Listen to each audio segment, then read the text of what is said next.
আজ ৮ মাস ধরে আন্দোলন করে আসছি আমাদের চাকরিতে পুনর্বহাল করার জন্য।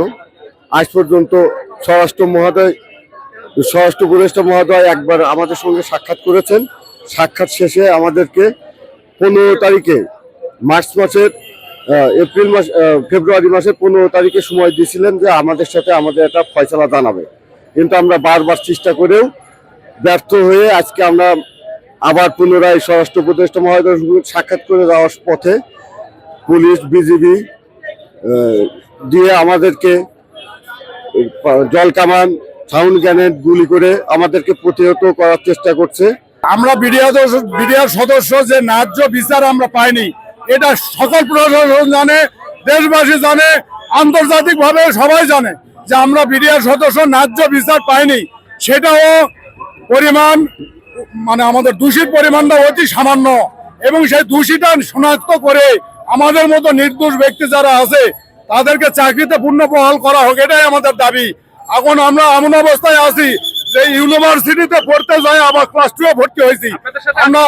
আমরা মাঠ থেকে সচিবালয় পর্যন্ত গেছি। আজকে রাষ্ট্র আমাদের একটা সুষ্ঠু পদক্ষেপ, সুষ্ঠু সিদ্ধান্ত দেওয়ার কথা, কিন্তু দেয়নি। স্বরাষ্ট্র উপদেষ্টা আমাদেরকে নিয়ে বসেছে, আমাদেরকে নিয়ে একটা ব্রিফ করছে এবং আমাদেরকে একটা সুফলাফল সিদ্ধান্ত দিতে চাইছে। সেইটা না দিয়ে আজকে আমাদেরকে অসুস্থতার কথা বলে আবার 1 মাস অতিবাহিত হলো।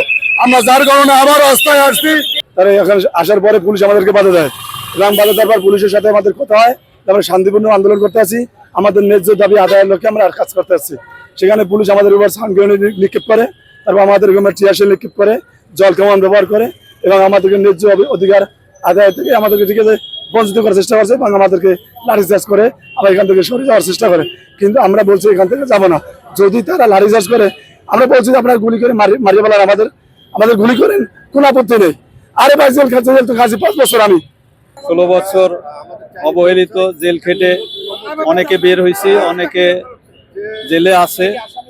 তো আমরা এইটার বিচার চাওয়ার জন্য আমরা যাইতেছিলাম প্রধান উপদেষ্টার কার্যালয়ের ওইদিকে, কিন্তু সেটা যাইতে দিল না এবং আমাদের উপর জল কামান এবং এমনকি লাঠিচার্জ সবকিছু করছে। আমাদের অনেক ভাই আমাদের আহত হয়েছে, অনেক মেয়েও আহত হয়েছে।